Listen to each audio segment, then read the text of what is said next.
주간 휘몰아치는 삶 가운데서 많이 부딪히고 넘어진 우리에게 은혜의 자리가 필요한 걸 누구보다 잘 아시는 하나님께서 은혜의 자리로 초청하신 사랑하는 모든 예배자 여러분을 진심으로 환영하고 축복합니다. 저희가 오늘 하나님께 영광 올려드릴 첫 찬양은 하나님의 빛이라는 찬양인데요. 전반적인 가사에 대해서 먼저 말씀을 드리고 싶은데 빛이신 하나님께서 나의 연약함, 나아가 우리의 죄성을 어떻게 품고 고치시는지에 대한 내용을 담은 찬양입니다. 찬양에 앞서 저는 참 자기 중심성도 많고 그렇기에 어둠도 두려움도 참 많은 사람인데요. 하나님이라는 완전한 빛 앞에서 드러날 우리의 수많은 연약함들이 때론 싫고 직면하는 게 참 두렵더라고요. 그렇게 오늘도 습관적으로 어둠 가운데 머물러 있는 우리를 하나님의 빛 안에서 자유케 하시기 위해 오늘도 우리를 초청하시는 하나님의 사랑과 은혜를 이 시간 예배 가운데 경험하고 함께 고백하는 시간 되길 진심으로 소망합니다. 그리고 다른 어떤 것으로 채워지는 게 아닌 우리가 하나님의 사랑과 은혜로 넘치게 채워져 복음을 또 진리를 전하는 통로로 쓰임받는 삶 되길 진심으로 소망합니다. 이 시간 이러한 마음을 함께 결단하시길 원하신다면 자리에서 일어나셔서 함께 찬양합시다.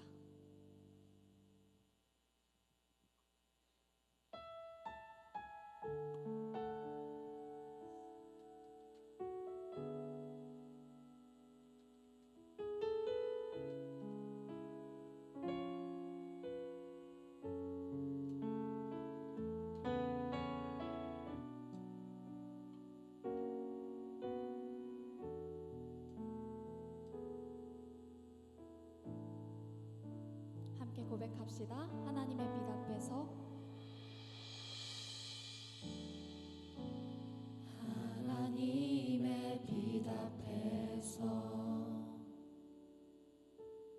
그 투명한 빛 앞에서 모두 드러날 나의 모든 죄와 하나님의 빛 속에서 하나님의 빛 속에서 그 따뜻한 빛 속에서 모두 고쳐질 나의 모든 죄와 상처 그의 빛 속에서 드러내어 징계함 아닌 드러내어 고치시는 하나님의 은혜와 사랑 하나님의 빛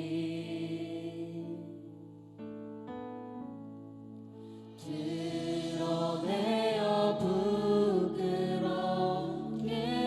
하지 않고 더욱 단단히 만들 은혜와 사랑 전하게 할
아버지 그 크신 사랑은 가득 차고도 넘쳐 이곳에 흘러내리네.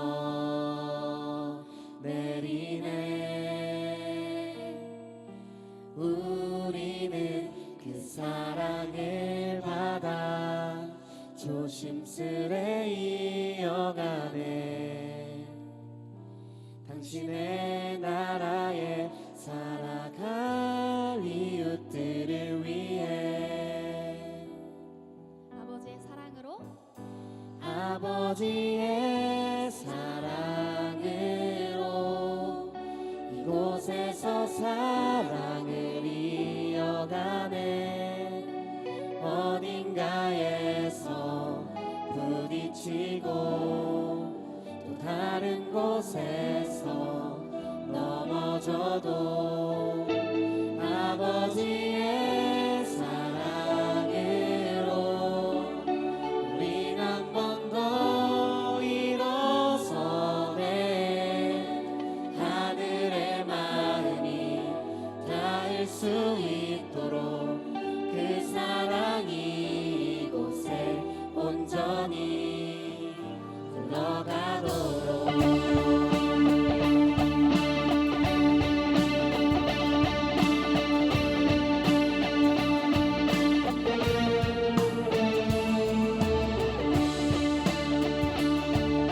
시간 마음이 가능하시다면 각자의 마음을 손을 함께 고백하며 나아갑시다. 하늘에 계신 아버지 그 크신 사랑은 가득 차고도 넘쳐 이곳에 흘러내리네. 우리는 그 사랑을 받아 조심스레 이어가네. 당신의 나라에 살아갈 이웃들을 위해 아버지의 사랑으로 이곳에서 사랑을 이어가네.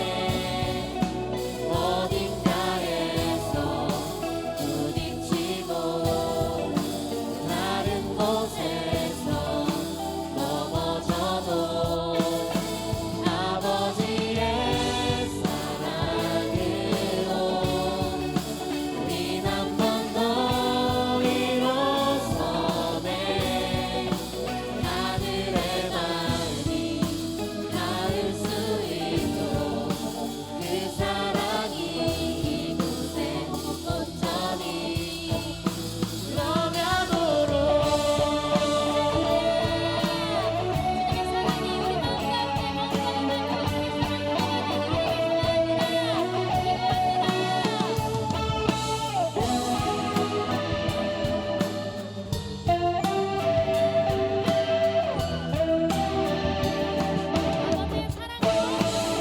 아버지의 사랑으로 이곳에서 사랑을 이어가네. 어딘가에서 부딪히고 또 다른 곳에서 넘어져도 아버지의 사랑으로 우린 한 번 더 일어서네. 하늘의 마음이 닿을 수 있도록 그 사랑이 이곳에 온전히 아버지의 사랑으로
Another dancing to him to better the more power making growing my life for show me the next level Payback은 안 해도 되는 신다주가 감당하시기에 no cabin The truth, my life's been drawn 팬을같이 감당하시기에 never give up 조금 더 glory better pay 맞춰 우리 패턴의 말씀도 doing doesn't break 그의 사랑 anyway 선물 같은 삶 속에 그 사랑이 또 거하네 Wait, love it for the better day be a little bold under heaven Hear your voice leading way 어쩌면 heaven 내가 터질 라이트 전부 꺼내고 또 getting are you ready with it low tonight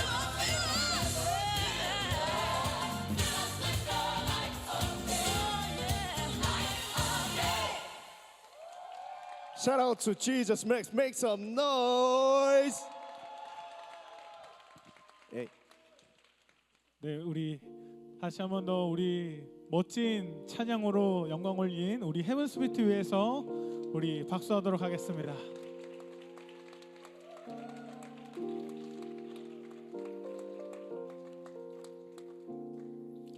진짜 엄청 준비하는 것 같아요. 제가 연습하는 거 맨날 보면 교회 와 있길래 뭐 하냐고 하니까 연습하느라고 모였다고 하더라고요. 정말 이 한 번의 찬양을 올리기 위해서 정말 열심히 맞춰보고 수고하고 애쓰고 있습니다. 우리 다시 한 번 더 우리 헤븐 스피트 위에서 우리 박수하도록 하겠습니다.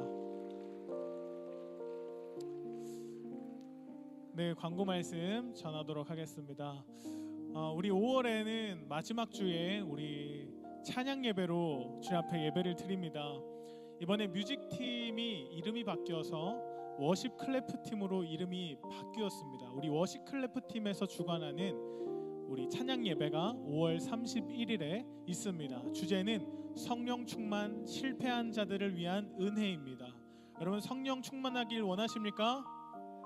네, 예배에 참석하셔서 그 비결을 알고 돌아가시고 또 성령 충만한 우리 청년대학부 되기를 소망합니다. 네, 다음 광고입니다. 저희 5월 테마 동기 모임이 진행이 됩니다. 벌써부터 이제 동기장께서 신청을 해주시고 있는데 마감이 될 수가 있습니다. 그래서 서둘러서 우리 동기장들께서는 이번에 저희 테마 동기 모임 참여하고 싶습니다라고 하면 빠르게 신청해 주시면 감사하겠습니다. 한번 테마 남은 거 띄워주실까요? 네, 저기 카페 브런치 가든은 이미 마감이 되었고요. 네, 다음 네 이렇게 지금 5개 정도 남았습니다. 서둘러서 신청해 주시면 감사하겠고요. 5월 마지막 주는 그래서 우리 동기 모임으로 진행을 하도록 하겠습니다. 네, 다음 광고입니다. 네, 저희 고린도 전후서 큐티 책이 발간이 되었습니다. 여러분, 우리 말씀의 사람인 줄 믿습니다. 여러분, 우리 말씀을 읽지 않으면 그리스도인으로 산다는 건 말이 안 되는 일입니다. 그렇기 때문에 꼭 나가시면서 큐티 책 한 권씩 커피 한 잔 값이건 커피 한 잔도 요즘 더 나가죠. 5,000원이면 정말 괜찮은 것 같습니다. 여러분 지불하셔서 책 한 권씩 받아가시기를 바랍니다. 네, 다음 광고입니다. 저희 이번에 수료한 세 가족 있습니다. 청년부의 성성현 형제 90동기고요. 대학부의 김서영 자매 07동기 새내기입니다. 우리 자리에서 일어나도록 하겠습니다. 네, 우리 청년대학부의 새로운 가족이 되었습니다. 잘 적응하고 정착할 수 있도록 많은 관심과 또 사랑을 부탁드립니다. 우리 다시 한번 더 박수하겠습니다. 감사합니다. 네, 자리에 앉으셔도 좋습니다. 네, 오늘 하나님 말씀 받도록 하겠습니다. 요한복음 6장 1절에서 13절 말씀입니다.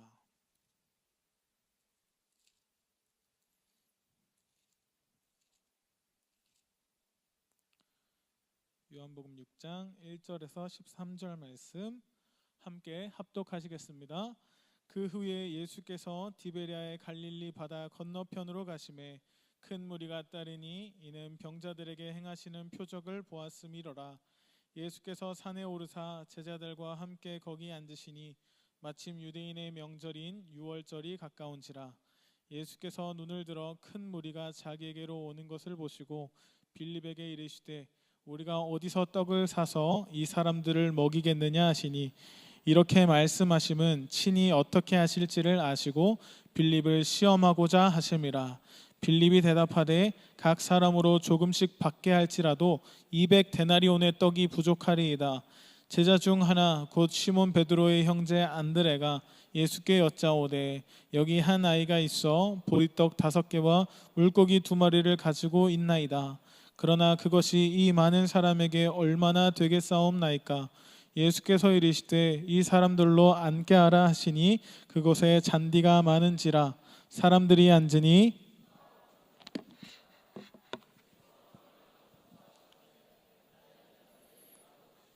물고기도 그렇게 그들의 원대로 주시니라. 그들이 배부른 후에 예수께서 제자들에게 이르시되 남은 조각을 거두고 버리는 것이 없게 하라 하심으로 이에 거두니 보리떡 5개로 먹고 남는 조각이 12바구니에 찼더라. 아멘. 할렐루야. 우리 옆 사람들과 또 얼굴 쳐다보면서 인사하겠습니다. 오늘도 은혜 많이 받으시길 바랍니다. 오늘은 제목을 함께 크게 읽어보도록 하겠습니다. 시작. 네, 우리가 가정의 달을 보내고 있습니다. 그래서 지난주에 사실은 가정에 대한 주제로 말씀을 전해야겠다라는 감동이 있어서 오늘은 가정이라는 소재로 말씀을 좀 전하려고 합니다. 성경에서는 여러 군데 교회 공동체를 무엇이라고 표현을 하냐면 가정에 빗대어서 설명을 하고 있습니다. 오늘 오전에도 조원직 목사님께서 설교를 하실 때 우리에게 2가지 가정이 있다고 말씀을 하셨습니다. 첫 번째는 우리 육신의 가정입니다. 우리 피부치를 말하죠. 그리고 우리에겐 또 다른 공동체, 영적인 가족이 있습니다. 그게 우리가 주변을 한번 둘러보실까요? 네, 이 사람들이 바로 우리의 영적인 가족인 것입니다. 교회는 가족과 굉장히 밀접한 연관이 있고 교회가 시작될 때에도 가족의 형태로 시작이 되었습니다. 초대교회가 맨 처음 태동될 때는 우리들처럼 갇혀진 환경에서 예배할 수가 없었습니다. 이렇게 하늘중앙교회처럼 커다란 예배당도 없었고요. 당시 시대 자체가 교회에 대하여 박해하고 핍박하던 상황이었기 때문에 은밀한 중에 예배할 수밖에 없었습니다. 그래서 그들은 이러한 예배당이 아니라 자기 집의 사람들을 초청해서 예배를 드리곤 했던 거죠. 그래서 그들의 예배는 굉장히 소규모였습니다. 당시 넓은 집 한 30-40평 되는 집도 없었고 우리가 그때를 생각해 보면 굉장히 열악합니다. 냄새도 많이 나고 비위생적이고 그게 그들의 집이었거든요. 그곳에서 모여서 같이 예배를 드렸던 겁니다. 그리고 초대교회의 예배가 어떻게 진행이 되었는지 설명을 드리자면 우리는 어떻습니까? 오늘도 이렇게 너무나 멋지게 또 찬양을 준비해 준 우리 워십 클래프 팀이 있고 또 헤븐스 비트가 있고 또 제가 나와서 마이크를 들고 설교를 하고 우리 통성으로 뜨겁게 기도하잖아요. 이러한 형식과 또 이런 계획들이 있잖아요. 근데 그 당시에는 그렇지 않았습니다. 되게 단순했어요. 2가지밖에 없었습니다. 뭐냐면 말씀을 강론하는 것 첫 번째였습니다. 말씀을 강론하고 그들이 믿는 바 복음의 진리에 대해서 같이 나누는 것을 했었습니다. 그리고 말씀을 나누고 나서 2번째로 뭘 했냐면 성찬을 행했습니다. 그들은 모일 때마다 성찬을 행하며 예수 그리스도의 십자가와 부활을 기념했습니다. 근데 그 성찬은 그들에게 특별한 우리처럼 이렇게 어떤 전병 하나, 포도주 하나 이렇게가 아니라 그들에게 식사였습니다.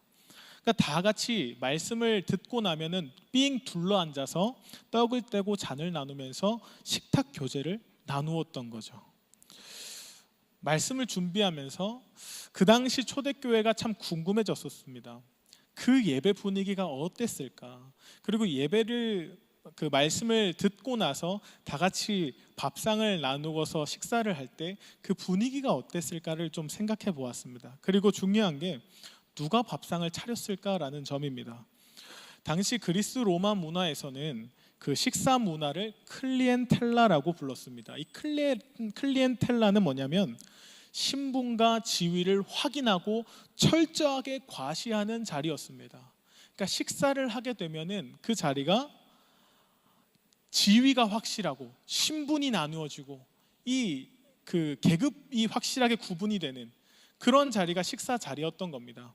그래서 높은 사람이나 집주인은 상석에 가서 누워 있고 당시에 종이나 노예들 그리고 지위가 낮았었던 여성들이 음식을 차리는 구조로서 식사를 했던 거죠. 한국 사회도 이와 비슷하다고 생각을 합니다. 지금은 많이 달라졌다라고 해도 우리 회식 문화만 좀 생각해 보면 좋을 것 같아요.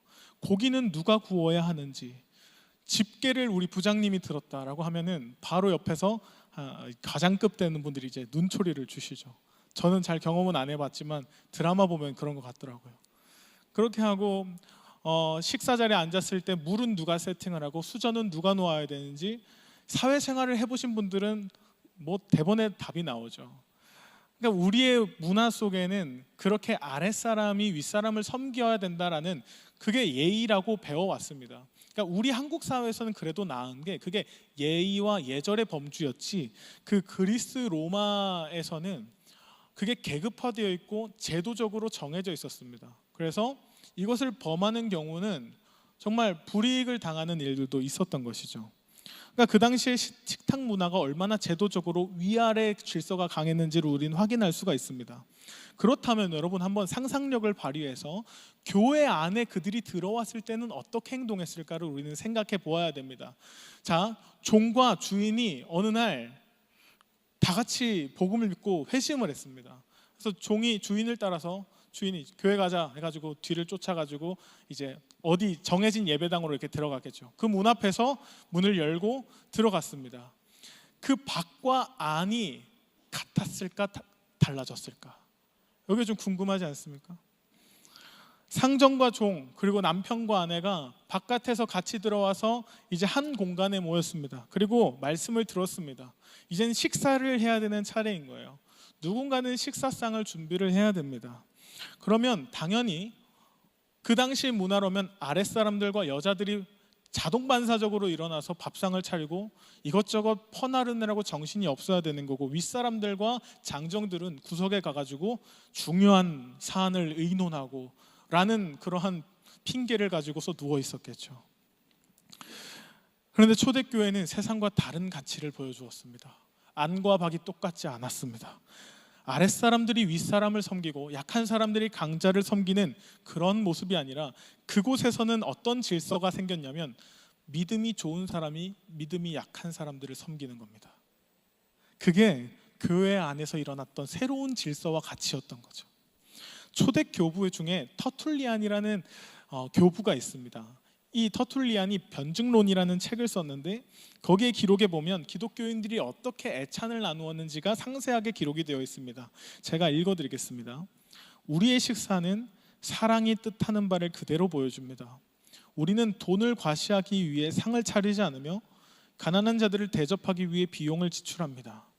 식사 전에 먼저 하나님께 기도를 드리고 각자의 능력이 닿는 대로 혹은 자발적인 마음으로 기부한 음식을 나눕니다. 이 식탁에서는 신분의 높고 낮음이 없으며 모두가 형제 자매로서 서로를 존중하고 섬깁니다. 여러분, 이 모습이 지금도 참 아름다워 보이는데, 그 계급이 확실하던 세상에서 이 공동체의 모습이 얼마나 충격이었을까요? 제가 이 말씀을 준비하다가 떠올랐던 장면 하나가 있습니다. 제가 참 잊혀지지 않는 장면인데요. 제가 이전에 춘천에서 사역을 했습니다. 거기에 장로님 중에 춘천의 시내버스를 대표로 관리하는 그 시내버스 회사 사장님이 계셨어요. 그래서 어느 날 이 장로님께서 자기가 밑에서 일하는 버스 기사가 있는데 청년이라서 저에게로 데리고 왔습니다. 그래서 전도했다고, 그래서 그때 전도사님이었으니까 전도사님 잘 부탁드린다고 저에게 맡겨주었습니다. 정말 감사하게도 이 청년이 저희 교회에 너무 잘 정착을 했어요. 그래가지고 시간이 흘러서 여름이 되고 이제 수련의 시즌이 됐습니다. 그래서 그 친구 이름이 범수였습니다. 그래서 범수야, 수련회 같이 가자 그래가지고 너무 이 친구가 기뻐가지고 수련회 날짜를 딱 말해주니까 시무룩해지는 거예요. 왜 그러냐 그랬더니 자기 버스 근무 시간이랑 겹친대요. 그래가지고 자기가 수련회를 참석할 수가 없다는 겁니다. 그 이야기를 이제 예배가 끝나고 교회 로비에서 막 얘기를 하고 있었는데, 마침 그 버스 회사 사장님 장로님께서 이렇게 예배가 끝나고 지나가시는 거예요. 그래서 제가 일부러 좀 큰 목소리로, 범수야, 너가 버스 회사 그 근무 때문에 수련회를 못 간다고? 그랬더니 못 들으셨는지 아니면 못 들은 채 하신 건지 그냥 가시길래, 그 장로님을 불렀습니다. 불러서 장로님, 이번에 범수가 수련회를 가려고 하는데 얼마나 기특합니까?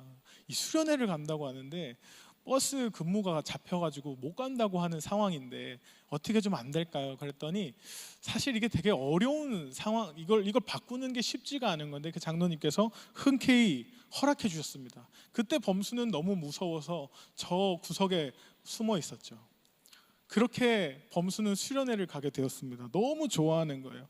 근데 제가 정말 잊혀질 수가 없는 장면이 있었는데, 범수가 이제 수련회에서 은혜를 받고 청년들이랑 교제를 하고 바베큐 파티를 하는데 고기를 이제 장로님들이 구워 주시는 거예요. 그 중에는 버스 회사 사장 장로님께서 고기를 직접 구워 주시고 범수는 상석에 앉아가지고 다 먹은 접시를 장로님께 내미는 거예요. 완전히 뒤바뀐 겁니다.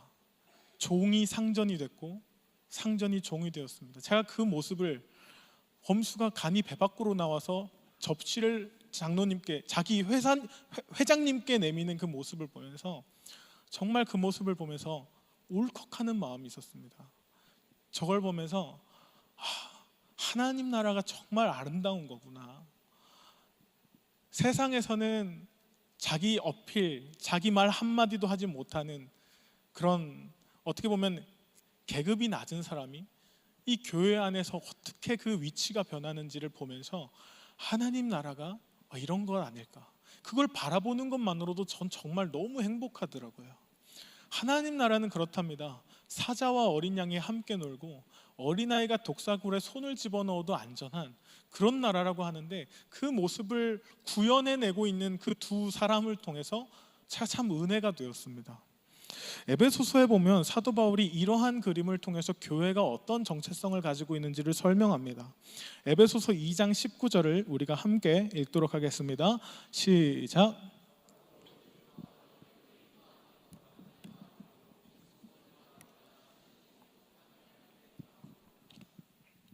아멘. 너희는 외인도 아니고 이방인도 아니라는 거예요. 당시에 교회 안에서는 유대인들만 있었던 게 아니라 헬라인들이나 로마인들이나 여러 이방인들이 있었습니다. 유대인들에게는 이방인들은 율법상, 구약의 율법상 되게 부정하다고 여겼습니다. 그래서 되게 멸시하는 문화가 있었던 거죠. 근데 바울은 그 이방인들을 향해서 이렇게 얘기합니다.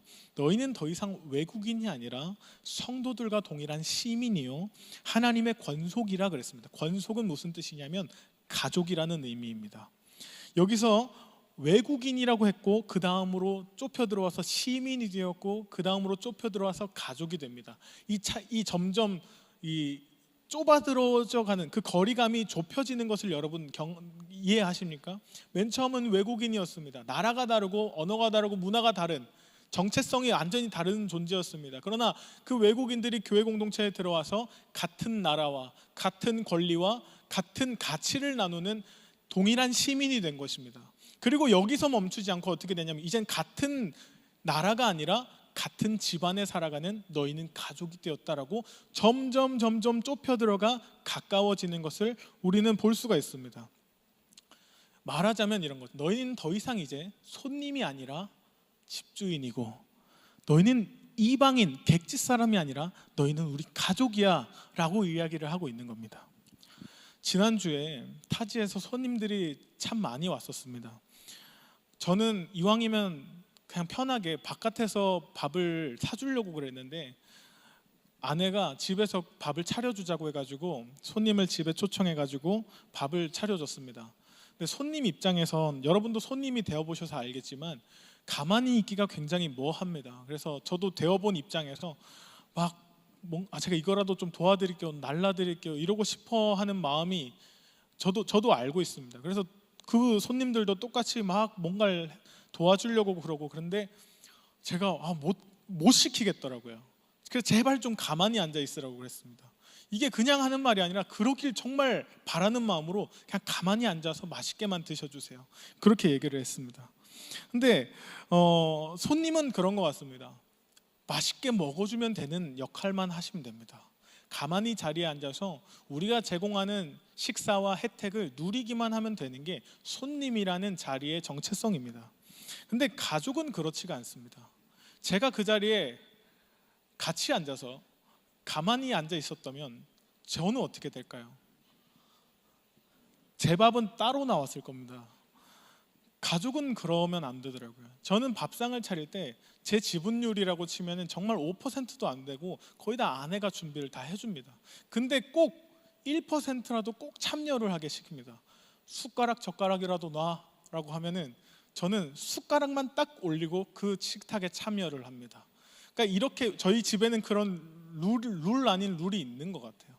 그러니까 가족은 어떤 사람들이냐면 차려진 밥상을 먹는 사람이 아니라 상을 차리는 사람들입니다.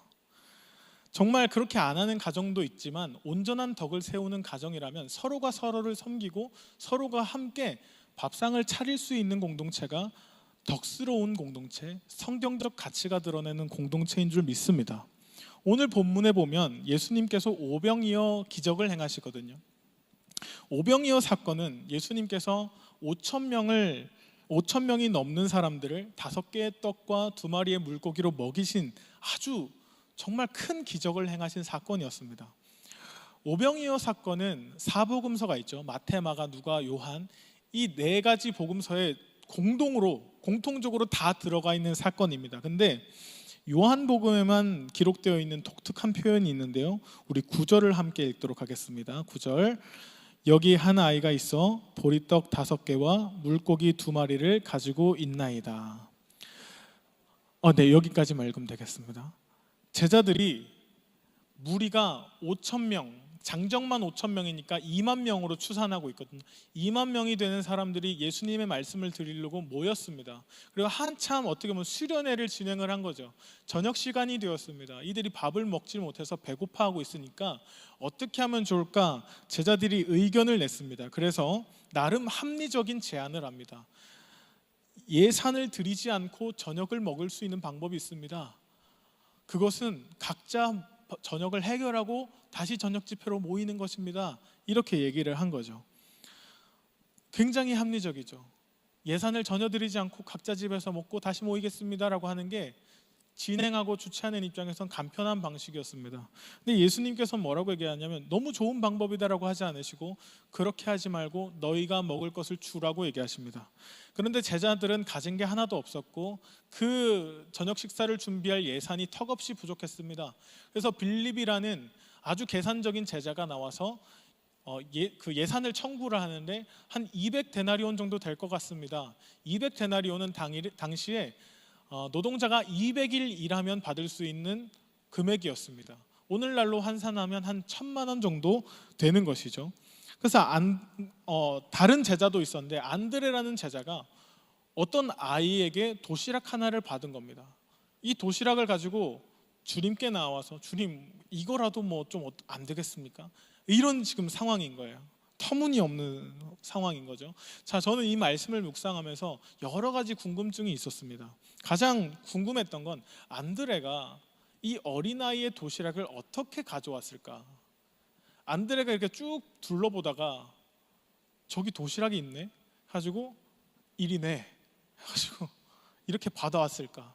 아니면 이 어린아이가 이거라도 일단 드려볼까? 지금 곤란한 상황인 것 같은데 이래가지고 이렇게 안드레에게 불러가지고 이렇게 했을까? 저는 전자는 아닐 거라고 생각이 듭니다.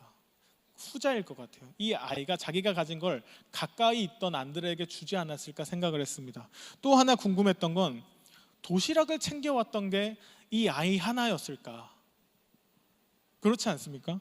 분위기가 점점 이거 혹시 가진 거 없습니까? 가진 거 있는 분들은 내주세요라는 이런 분위기가 되어 가니까 사람들이 이게 되게 애매한 이거 내야 돼 말아야 돼 내야 돼 말아야 돼 이런 사람들이 주변에 있지는 않았을까 하는 생각을 했습니다. 또 마지막으로 이건 정말 궁금했던 게 뭐냐면 예수님이 굳이 도시락이 필요하셨을까라는 생각입니다. 당시에 보리떡과 물고기는 그들에겐 주식이었지만 굉장히 제가 생각하기엔 맛없는 메뉴라고 생각이 들었습니다.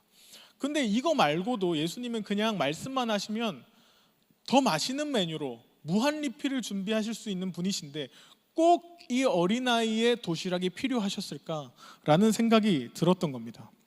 근데 예수님께서는 굳이 그 한 아이의 도시락을 받으셔서 앉아있던 무리들을 먹이셨던 겁니다. 여러분, 예수님께서는 아무런 목적 없이 행동하신 분이 아니십니다. 분명한 의도와 계획이 있는 것이죠. 예수님께서는 그 아이가 자기가 가진 것을 들여서 헌신한 그 도시락을 가지고서 앉아있던 이 무리들을 먹이셨던 겁니다. 이걸 통해서 하나님께서는 예수님은 어떻게 하신 거냐면 하나님의 나라의 원리가 무엇인지를 가르쳐 주고자 하셨던 겁니다. 그곳에는 어린아이도 있었고 장정도 있었고 여인들도 있었고 노인들도 있었습니다. 그런데 5천 명이 넘는 그 사람들 가운데 누가 그 사람들을 먹였냐면, 누가 그 사람들의 밥상을 차렸냐면, 고작 가지고 있었던 건 보리떡 5개와 물고기 2마리, 그 어린아이의 도시락을 가지고서 밥상을 차리신 겁니다. 여러분, 이 아이가 오병이어를 예상할 수 있었을까요? 만약에 예수님께서 이 도시락을 가져가시면 복사 해가지고 5천 명이 넘는 사람을 다 먹이시겠지, 이런 생각을 하고 자기 걸 내어드렸을까요? 그렇지 않았을 겁니다.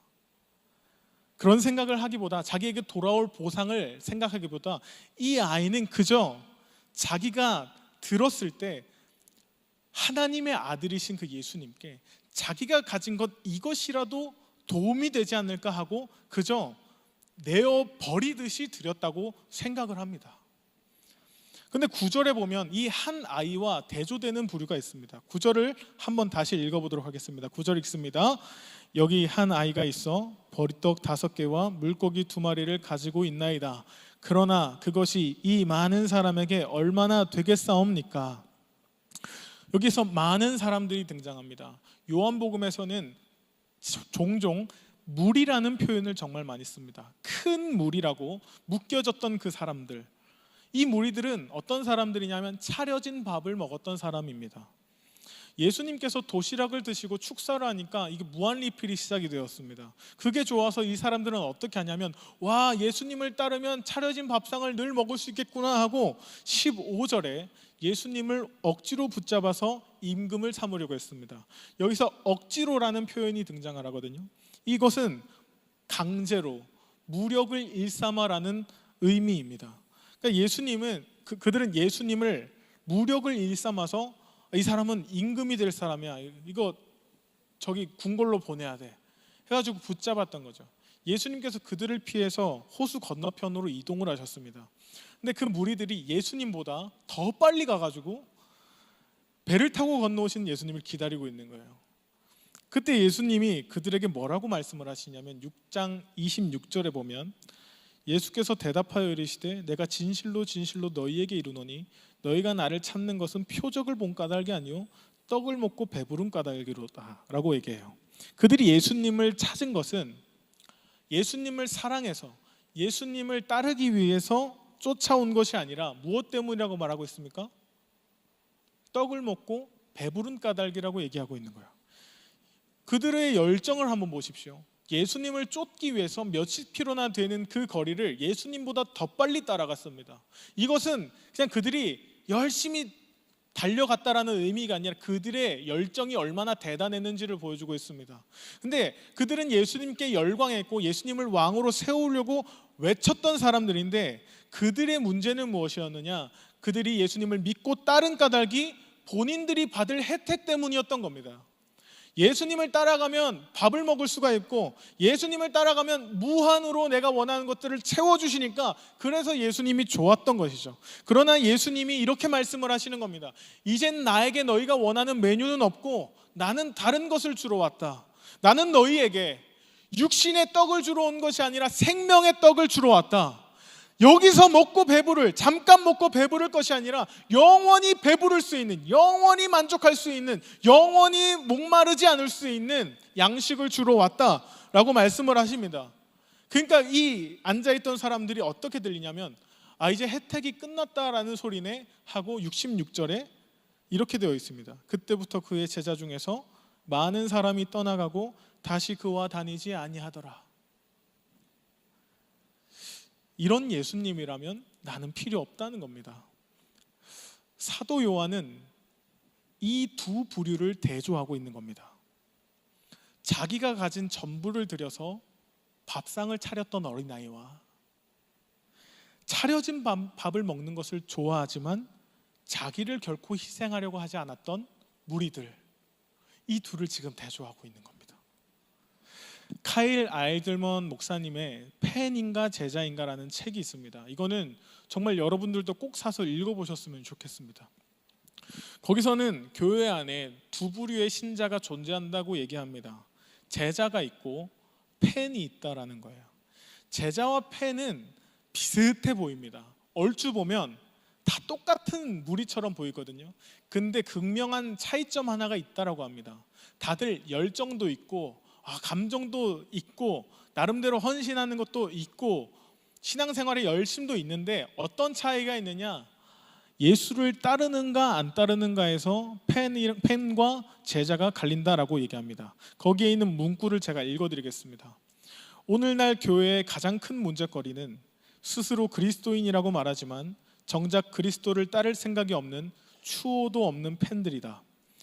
온갖 혜택을 바라며 예수님의 주위로 몰려드는 팬들은 있다. 하지만 자신을 희생할 만큼 그분과 가까운 제자들은 없다. 팬은 안전한 관람석에 앉아 응원할 줄만 알지 경기장에서 필요한 희생과 고통은 조금도 모른다 라고 얘기합니다. 저는 이 내용이 오늘날 우리들에게도 굉장히 찔림이 되는 말씀이라고 생각을 합니다. 제가 5년 전에 청년부 사역을 처음 맡게 되었는데요. 그때 청년들을 이 세대를 좀 이해하기 위해서 책을 읽었습니다. 이건 부당합니다라는 책 제목이었어요. 거기서 작가가 이 MZ 세대를 어떻게 정의를 하냐면 공정성에 민감한 세대라고 이야기를 합니다. 이 공정성은 뭐냐면 쉽게 말해서 부당한 일들, 납득되지 않고 이해 안 되는 일들, 내가 불이익이라고 생각되는 일들에 대해서는 민감하게 반응을 한다라는 겁니다. 이 말을 제가 할 수 있는 것은 저도 같은 이 세대 안에 포함되어 있기 때문입니다. 여러분, 저는 이 MZ세대에 장단점이 있다고 생각합니다. 공정성에 민감하다 보니까 이해가 안 되고 납득이 안 되면 따라갈 수 없다 보니까 어쩌면 진리를 탐구하는 것에 있어서는 더 확실하게 관심을 가질 수 있다라고 생각합니다. 이런 거죠. 그냥 믿어. 그냥 그런 줄 알아. 이게 안 통하는 세대이기 때문에 왜 예수가 우리의 구원자이시며 복음만이 진리고 소망인지를 이해를 하기 위해서 좀 더 진리에 탐구하는 마음, 관심 있는 마음이 있는 것이죠. 이 장점은 여러분들이 꼭 챙기셔야 되는 겁니다. 근데 분명한 단점이 있는 거예요. 이해가 안 되는 일에 대해서는 조금도 희생을 하려고 하지 않는 성향이 있다라는 겁니다. 근데 문제가 기독교에는 모든 것을 여러분에게 설명해 주지 않는다라는 점입니다. 기독교가 모든 것을 납득시켜 주지 않고 이해시켜 주지 않고도 요구하는 일들이 여러분에게 있다라는 것이죠. 여러분 성경을 읽어보면은 여러분에게 이건 이렇기 때문에 해야 되고 이건 이렇기 때문에 너가 헌신해야 돼 라고 말하지 않고 명령을 하죠. 명령은 설명이 없는 겁니다. 성경은 많은 경우 명령하는 얘기들로 기록이 되어 있습니다. 그러니까 우리는 이해가 안 되는 일들, 내가 손해라고 생각하는 것들, 불이익이라고 여기는 것들이 있으면은 그것에 대해서는 반응하지 않는 경향이 우리에게 있다라는 것이죠. 그러나 여러분, 우리가 기독교의 진리를 알아가면 알아갈수록, 예수님을 닮아가면 닮아갈수록 우리는 어떤 삶으로 나아가게 되어 있냐면 불이익을 감수하는 삶으로 우리는 더 가까이 나아갈 수밖에 없습니다. 왜냐하면 예수님께서 걸으셨던 그 길이 십자가를 향하는 길이셨고, 십자가는 예수님 자신에게 있어서 가장 부당하고 가장 불이익이었던 자리였기 때문에 예수님은 그 십자가를 감당할 필요가 없는 분이셨습니다. 죄가 없는 분께서 죄인의 자리에 서셨습니다. 이건 부당한 일이지 않습니까? 그러나 이것을 통해서 예수님께서는 저와 여러분을 구원해 내신 것입니다. 예수님께서 우리에게 같이 말씀을 하시죠. 누구든지 나를 따라오려거든 이해되고 납득되는 길이 아니라 자기 십자가를 지고 나를 따를 것이니라 라고 말씀하셨습니다. 오늘 본문에서도 제자들이 예수님에게 합리적인 제안을 하지 않습니까? 이렇게 하는 게 제일 좋을 것 같습니다 라고 했더니 예수님은 그렇게 하지 않고 너희가 가진 걸로 먹여라 라는 납득되지 않는 말씀만 던져놓으시고 이유와 설명은 덧붙이지 않으셨습니다. 우리 같았으면 왜 그래야 돼요? 우리가 왜 우리 거를 이렇게 남들한테 줘야 돼요? 라고 이야기하고 따졌을 수 있습니다. 그러나 예수님께서는 이유는 알 수 없지만 일단 내가 가진 것이라도 내어드리겠습니다라는 그 작은 아이의 헌신을 통해서 하나님 나라를 몸소 보여주셨습니다. 여러분, 우리는 가족 공동체입니다. 여러분, 우리는 시작할 때 모두가 손님으로 시작했을 겁니다. 그죠? 처음 여기 오셨던 기억이 있을 겁니다. 처음에는 다들 낯설고 새가족팀의 환영을 받으면서 모든 게 어색해가지고 손님처럼 이 자리에 앉으셨을 겁니다. 혹은 여러분들은 어린 모태신앙으로서 어린아이로서 이 공동체에 참여하셨던 경험들도 있을 겁니다. 근데 여러분, 가족은 그 덕 있는 가족은 어떤 공동체라고 아까 말씀을 드렸죠? 서로가 서로를 섬기고 함께 밥상을 차리는 공동체가 덕 있는 가족의 모습이라고 말했습니다. 조금이라도 숟가락 하나라도 얹을 수 있는 것이 우리의 모습이어야 되는 것이죠. 여기서 내가 왜 그래야 되는데 라는 건 철없는 자식이나 하는 겁니다. 여러분, 우리가 시작은 손님에서 시작을 하고 철없는 자식에서 시작을 했을지 모릅니다. 그러나 사도 바울이 얘기했죠. 너희는 이젠 이방인이 아니고 동일한 시민이고 더 깊숙이 들어와 너희는 우리와 똑같은 가족이다. 점점 그 공동체 안에 깊이 들어가 집주인이 되는 그 자리, 상을 차리는 자리에 들어가는 것처럼 여러분, 우리도 마찬가지로 이젠 더 이상 차려진 밥상을 먹는 사람들이 아니라 시간이 지났으면, 내가 얼추 믿음이 성장했으면 상을 차리는 자리로 나아오셔야 되는 겁니다. 아직 손님인 경우가 있습니다. 아직은 믿음이 좀 작은 경우가 있습니다. 그때는 차려진 밥상 잘 드시면 됩니다. 그것만으로도 역할을 다 하신 겁니다. 그러나 이젠 나도 주님을 위해서 뭔가를 해볼까? 이젠 주님을 위해서 나도 섬기고 싶은 마음이 있는데 라고 생각이 드시걸랑 여러분, 밥상을 차리는 자리로 오십시오. 숟가락 하나 놓는 건 어렵지 않습니다. 이것부터 시작해 나가시는 겁니다. 아까 그 버스 기사 이야기를 하고서 좀 말씀을 마치도록 하겠습니다. 이 청년은 아까도 말씀드렸지만 교회에 한 번도 와본 적이 없었습니다. 그리고 어떻냐면 조금 도움이 필요한 청년이었습니다. 사회에 좀 적응하기가 남들보단 좀 어려움이 있는 청년이어서 제가 맨 처음 그 청년이 새로 등록을 하고 나서 면담을 하지 않습니까? 근데 자꾸 제가 얘기를 하는데 딴 데를 이렇게 쳐다보고 자꾸 얘기를 하고 있는데 10초마다 한 번씩 한숨을 쉬는 거예요. 그래가지고 혹시 지루하시냐고 하니까 아니요, 너무 좋습니다. 근데 또 한숨을 쉬고 또 딴 데 보고 이러니까 제가 일일이 하나하나 다 가르쳐줘야만 했습니다. 그러면 안 되고 한숨은 되도록 쉬면 안 되는 거야. 사람과 얘기할 때는 눈을 쳐다보고 있어야 되고 그렇게 하는 거야. 하나하나 가르쳐주면서 제가 뭐라고 그 친구에게 얘기를 했었냐면, 세상에서는 소외받고 세상에서는 너가 힘든 거 아무도 알아주지 않고 굳은 일 다 하고 어려웠다 하더라도 여기는 안심해도 돼. 여기서는 너가 왕 노릇해도 돼. 진짜 주인 노릇해도 돼. 너가 하고 싶은 거 있으면 다 해도 좋아. 청년 외롭걸랑 청년들이랑 같이 밥 먹어도 되고 네가 정말 여기서 왕 노릇했으면 좋겠어 라고 얘기하고 당시 리더들을 좀 불렀습니다. 불러서 범수라는 친구가 왔다.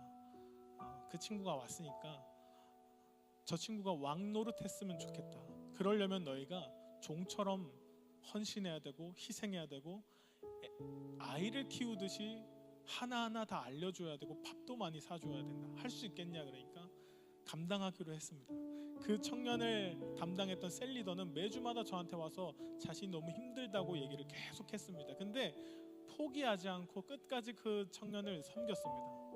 이 청년은 저희 공동체 안에서 진짜 왕노릇했습니다. 자기랑 밥 안 먹어주면 막 삐지고 그랬습니다. 왜 밥 안 먹어주냐고. 그리고 막 청년들한테 가가지고 진짜 이런 것 저런 것 다 막 시키기도 시키고 자기를 챙겨달라고 막 이렇게 하면서 청년들이 정말 속으로 부글부글 하는 경우들도 있었습니다. 근데 그걸 다 받아낸 겁니다. 받아내고 시간이 2년 3년 지났는데 어느 날 이 범수라는 친구가 자기가 모은 재산을 다 뭐에 쏟았냐면 카라반을 산 거예요. 카라반. 왜 샀냐 이거. 그러니까 청년들이랑 캠핑 가고 싶어가지고 샀다는 거예요. 결국에는 제대로 써먹지도 못하고 다시 팔았지만 그 모습을 보는데 제가 너무 기쁜 거예요. 근데 하나님께서는 얼마나 기쁘실까 생각을 했습니다. 그리고 제가 이제 사역을 떠나면서 그 청년들을 보는데 그 한복판에 있는 범수가 보이고 범수를 둘러싼 정말 애쓰고 수고했던 청년들이 보이는 거예요. 눈빛만 봐도 알 수 있는 너무 고생했다, 너무 고맙다, 하나님 나라가 보이는 겁니다. 정말 하나님께서 아픈 청년들을 많이 보내주셨던 것 같아요. 힘들고 상처받았던 청년들을 공동체 안에 보내주셔서 오는 족족 회복돼서 나가고 하는 일들이 있었습니다. 저는 우리 청년대학부가 하나님 나라를 구현해내는 정말 위대한 공동체가 되기를 소망합니다. 여러분, 겉으로 드러나는 건 중요하지가 않습니다. 여러분이 정말 그리스도의 사랑을 실천하며 하나님의 나라를 세워나가는 공동체인지가 중요한 것입니다. 여러분, 이곳에는 수많은 밥상을 차렸던 청년들이 있습니다.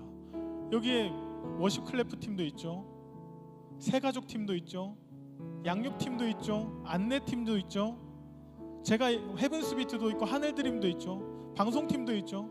제가 다 얘기하진 못하지만 이 사람들이 오늘 밥을 차려주었기 때문에 우리가 그 혜택을 오늘 보고 있는 겁니다. 이 사람들도 각자 직장이 있고 너무나 피곤하고 주말이면 놀고 싶은 마음으로 가득한 청년들입니다. 근데 그들의 헌신으로 인해, 여러분의 셀리더들의 헌신으로 인해서 여러분은 너무나 맛있는 밥상을 오늘 누리고 계신 겁니다. 이걸 꼭 기억하셨으면 좋겠습니다.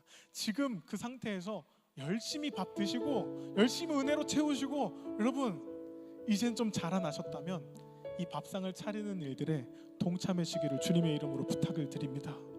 그렇게 세워져 나갈 때 하나님께서 보시기에 참 아름다운 교회, 하나님께서 보시기에 야, 여기는 정말 하나님의 나라가 펼쳐지는 공동체구나, 이렇게 여기실 수 있도록 여러분, 그러한 방향을, 그러한 비전을 우리가 함께 품고 함께 달려나가는 우리 청년대학부가 되기를 주님의 이름으로 축복드립니다. 우리 다 함께 자리에서 일어나서 우리 기도하도록 하겠습니다.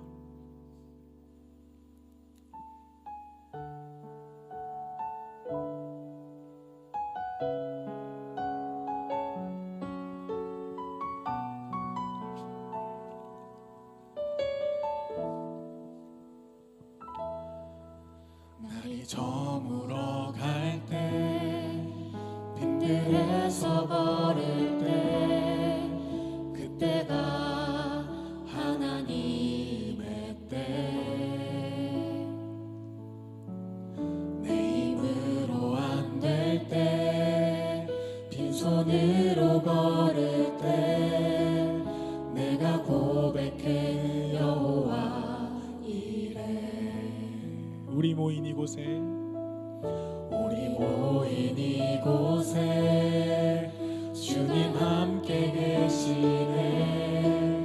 누리네 아버지 은혜. 작은 떡과 물고기, 작은 떡과 물고기, 내 모든 걸 드릴 때 모두 고백해 여호와 이래. 아멘.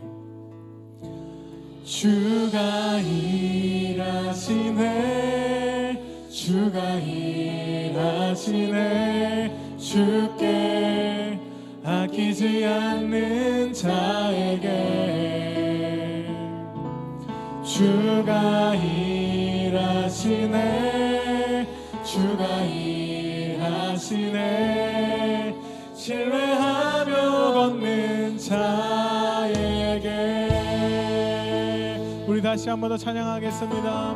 우리 모인 이곳에, 우리 모인 이곳에 주님 함께 하시네. 주님 함께 계시네.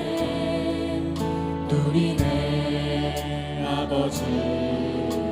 작은 떡과 물고기, 작은 떡과 물고기, 내 모든 걸 드릴 때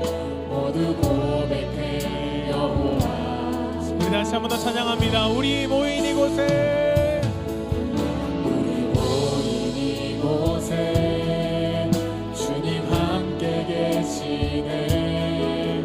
누리네 아버지.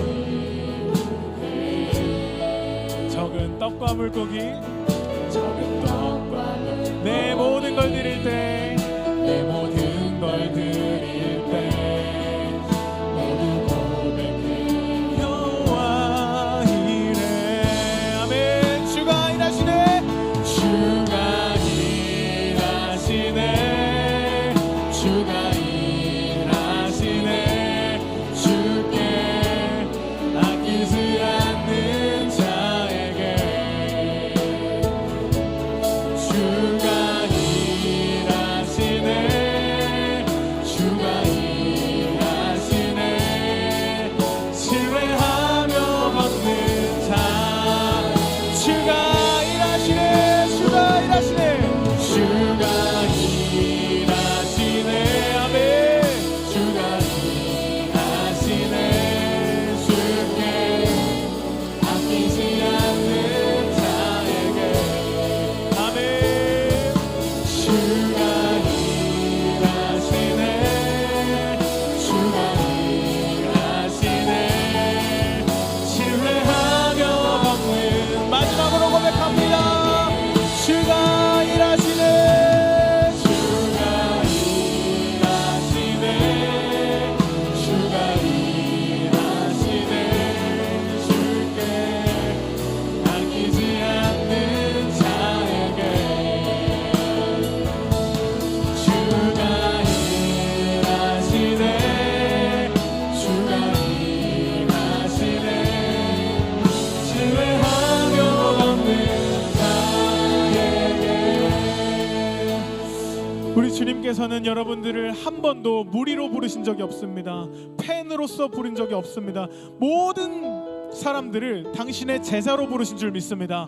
제자는 어떤 사람입니까? 십자가를 바라보며 내가 불이익을 당할 것을 감수하며 내가 희생하고 헌신한 것들을 뻔히 알고서도 예수님이 가신 그 길이기 때문에 나도 똑같이 따라가겠습니다 하고 고백하는 자가 진정한 제자의 삶인 줄 믿습니다. 여러분, 이 제자의 삶을 결단하시기를 바랍니다. 더 이상 차려진 밥상과 내가 받는 혜택으로만 만족하는 것이 아니라 누군가를 위하여, 우리 공동체를 위하여 밥상을 차릴 수 있는 자로, 내가 희생하고 헌신할 수 있는 자로 여러분 그렇게 결단할 수 있기를 소망합니다. 이 시간 함께 주여 한번 부르시고 우리 결단하며 기도하겠습니다. 주여! 하나님 아버지, 주님께서 우리를 제자로서 부르신 줄 믿습니다. 하나님, 우리가 더 이상 이제 차려진 밥상을 먹는 자들이 아니라 하나님 밥상을 차리는 자들이 되기를 원합니다.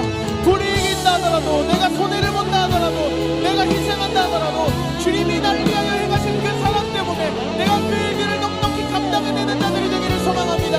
하나님, 오늘 나에게 하나님 그러한 결단의 시간으로 한 번씩 초청하셨기에 하나님 이 시간 하나님 내가 주 앞에 헌신을 결단하고 주님 정말로 자발적인 마음으로, 기쁨의 마음으로, 감사하는 마음으로 하나님 정말로 이제 이 식탁에 동참하게 하여 주옵소서. 이 식탁에 동참하게 하여 주옵소서. 하나님 이 정말 섬기는 자리로 나아가게 하여 주옵소서. 섬기는 자리에 찬송하게 하여 주옵소서. 하나님, 그로 인하여 하나님의 권속으로서, 하나님의 가족으로서 하나님 온전한 법을 세워나가는 우리 공동체가 되기를 소망합니다. 하나님, 그렇게 세워져 나가기를 소망합니다. 하나님의 시간 주님 우리에게 한번 그러한 용기를 허락하여 주시옵소서. 그러한 용기를 허락하여 주시옵소서. 하나님, 결단합니다. 주님 앞에 주님 아버지 내 마음을 결정합니다. 하나님, 주님 앞에 하나님 이제 나도 주님 밥상을 차리기를 소망합니다. 하나님, 내 것을 내어드리기를 원합니다.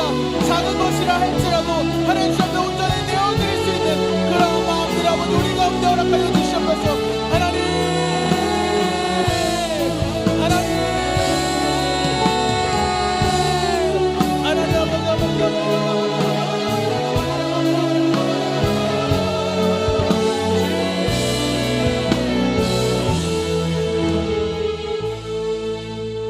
이 시간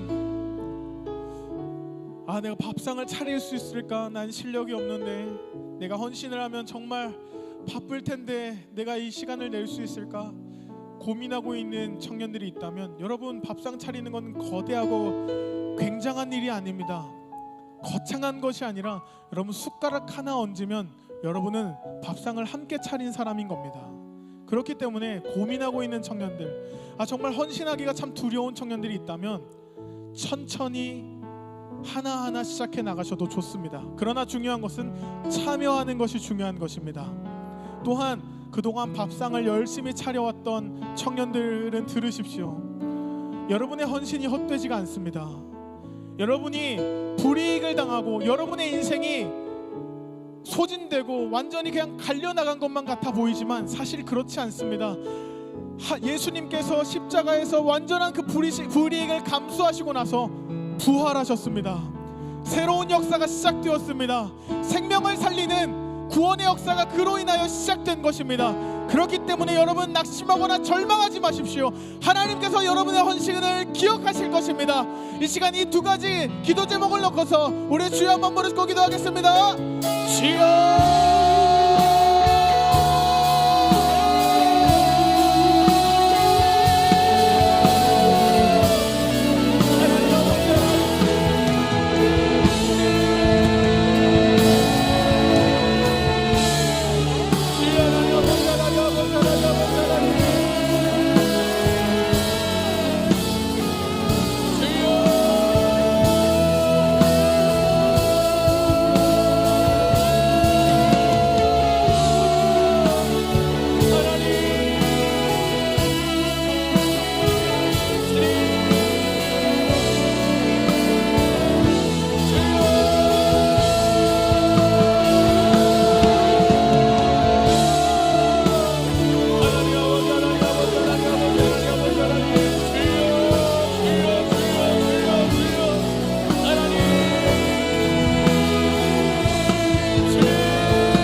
마지막으로 기도하겠습니다. 이 시간 모두 자리에 앉아 주시기를 바랍니다.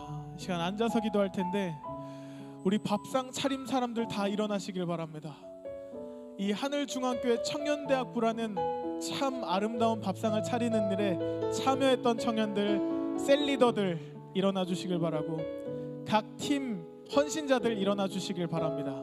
헤븐스비트 일어나시길 바라고, 하늘드림 일어나시길 바랍니다. 얼른 일어나세요.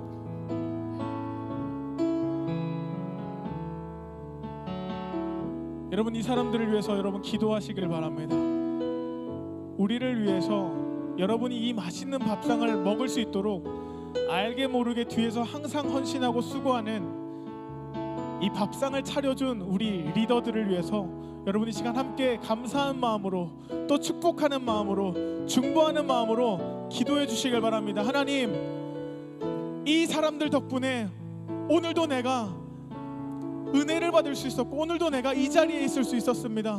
하나님, 이 리더들이 지치지 않게 하시고 언제나 섬김의 자리에서 하나님께서 주시는 또 다른 은혜를 경험할 수 있는 그 은혜들을 허락해달라고, 영육간의 강건함을 허락해달라고, 우리 함께 우리 리더들을 위해서 우리 주여 한번 부르시고 우리 중보하며 기도하도록 하겠습니다. 주여,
사랑과 은혜 하나님 감사합니다. 우리를 주님 안에서 거룩한 자녀요, 거룩한 가족으로서 주님의 권속으로서 하나님 불러주심에 감사합니다. 하나님, 우리는 가족 공동체입니다. 그동안 하나님 이 아름다운 공동체를 세워가기 위하여 수고하고 헌신한 밥상을 차렸던 우리 헌신자들이 있습니다. 하나님, 이들이 때로는 뒤에서 혼자 울었고 때로는 혼자 속상해하며 억울해하며 그 시간들을 홀로 견뎌야만 했던 시간들도 있습니다. 주님 기억하여 주시고 그들의 헌신이 헛되지 않게 하시고 땅에 심겨져서 아름다운 열매를 맺는 우리 청년대학부가 될 수 있도록 인도하여 주옵소서. 하나님, 여태껏 맛있는 밥을 먹으며 믿음이 자랐던 청년들도 있습니다. 헌신을 고민하고 두려워하고 있는 청년들도 있습니다. 기쁜 마음으로, 감사한 마음으로 하나님 헌신의 자리에 도전할 수 있는 용기를 허락하여 주시옵소서. 그로 인하여 하나님이 보시기에 참 아름답고 하나님의 나라가 구현되어 가는 우리 청년대학부 공동체 되어질 수 있도록 주님 인도하여 주시옵소서. 이제는 우리 구주 예수 그리스도의 은혜와 하나님의 사랑과 성령의 교통하심이 세상으로 나아가는 모든 청년들 가운데 이제로부터 영원토록 함께 하시기를 축원하옵나이다. 아멘.